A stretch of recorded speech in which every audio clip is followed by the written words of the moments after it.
समझना चाहेंगे कि क्योंकि हम बार बार कोशिश कर रहे हैं कि लोगों को बेदार किया जा सके।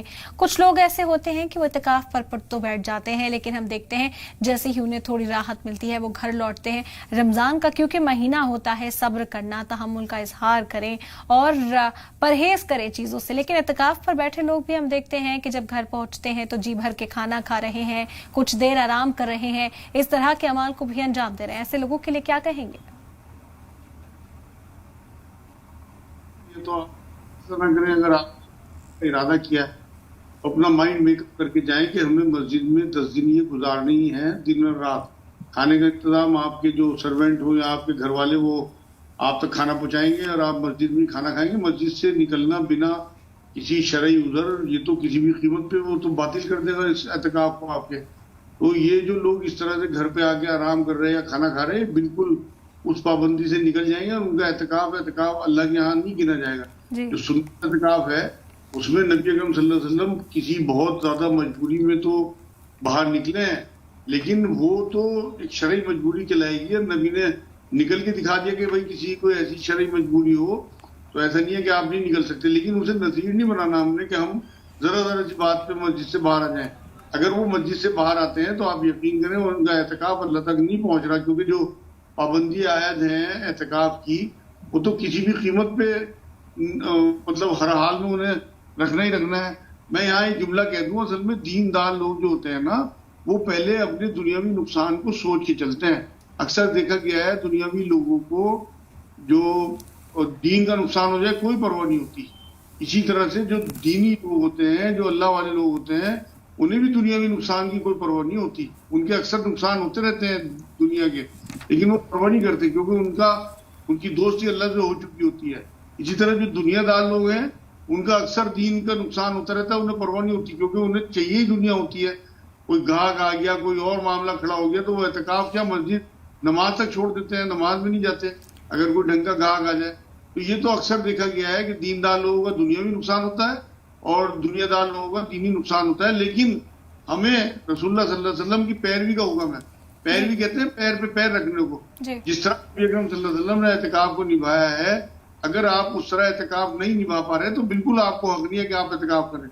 ये तो ऑप्शनल है ना। आपने पहले सोचा कि मैं अभी 10 दिन का एतकाफ करूंगा, उसके बाद आप पछता रहे या फिर आपको अफसोस हो रहा कि मैं क्यों बैठ गया, या आप बार बार निकलने के बहाने ढूंढ रहे हैं, ये तो सारी सुन्नत के खिलाफ है। आपका एतकाफ ही बातिल हो जाएगा और आगे शायद ही तौफीक मिले दोबारा से इस नेक काम की। क्योंकि असल में तो नेकी की जो तौफीक होती है ना, वो पिछली नेकी के हिसाब से अल्लाह आगे नेकी की तौफीक देते रहते हैं। तो हमें वाकई अल्लाह से नेकी की तौफीक चाहिए और हमें वाकई एतकाफ ये लगता है कि नबी की बड़ी सुन्नतों में है और पूरी बस्ती के लिए फर्ज किफाया है। और हमारा अपना मामला ये है कि हम इन 10 दिनों में अपनी नमाजें दुरुस्त कर सकते हैं, अपना कुरान दुरुस्त कर सकते हैं, अपनी अल्लाह से कुर्बत बढ़ा सकते हैं, अपनी जो छोटे हुए अज़कार हैं हमारे उन्हें पूरा कर लें और पूरा प्लान कर लें अपने बाकी की जिंदगी जितनी भी अल्लाह ने दी हो कि उसे हम उखरवी जिंदगी के लिए किस तरह से प्री प्लान करें, उसकी क्या क्या तैयारी करें, उसकी पूरी लिस्ट बनाने का चांस है। तौबा का हम अपने गुनाहों की लिस्ट बना के उन 10 दिनों में एक एक गुनाह की अल्लाह से तौबा करें दिल से और उसे टिक करते रहे कि अब ये गुनाह नहीं करूंगा। असल में तौबा का भी महीना है ये। तौबा कहते हैं आपने पिछले किसी काम को अल्लाह से कहा कि अल्लाह तू माफ कर दे, तो वही माफी। लेकिन तौबा एक कमिटमेंट है अल्लाह से कि आगे ये मैं नहीं करूंगा। तो आप आगे के लिए अल्लाह से एक अज़्म कर रहे हैं कि अल्लाह पिछली आप माफ कर दो, आगे मैं नहीं करूंगा, ये तौबा है। तो अगर आप इन 10 दिनों में अपना वो कमिटमेंट अल्लाह से कर लेते हो कि अल्लाह मैं आगे गुनाह नहीं करूंगा, तो ये अज़्म आप मस्जिद में बैठ के कर रहे हैं, अल्लाह के दर पे कर रहे हैं, आप 10 दिन के लिए सब कुछ छोड़ के वहां पड़े हुए हैं, तो अल्लाह भी इसकी लाज रखेगा, वो भी आपका साथ देगा। क्योंकि वहां आप सब्र के महीने में सब्र की जगह पे बैठे हुए हैं, अल्लाह के मेहमान हैं आप। असल में कोई मेहमान आपके घर आ जाए आप कितनी उसकी तौकीर करते हो। तो जब मस्जिद में आप 10 दिन के लिए अल्लाह के मेहमान बन के बैठे हो तो अल्लाह आपकी तौकीर नहीं करेगा। इतना मेहमान नवाज है अल्लाह, इतना आला ज़र्फ है कि आप उसके दर पे पड़ गए आगे, वो तो हर हाल में आपकी हर बात को पूरी करेगा। हमारे अंदर इखलास चाहिए। तो अगर आपने दिल से तौबा की और आगे ना करने का अज़्म किया तो आप यकीन करें ये 10 दिन का एतकाफ आपको पहाड़ सा बना देगा, बिल्कुल साफ सुथरा। कि जब आप मस्जिद से निकलेंगे और इस अज़्म के साथ निकलेंगे तो इंशाअल्लाह ताला फिर अल्लाह भी आपकी हेल्प करेंगे। जो कुरान में खुद उसने ये बात कही है कि सब्र और सलात से मेरी मदद चाहो। سورہ بقرہ میں 2 جگہ اس نے یہ بات فرمائی. اللہ تو ایک ہی بار کوئی بات کہہ دے تو وہ کافی ہوتی ہے. اس نے سورہ بقرہ میں 2 جگہ یہ بات کہی ایک ہی صورت میں.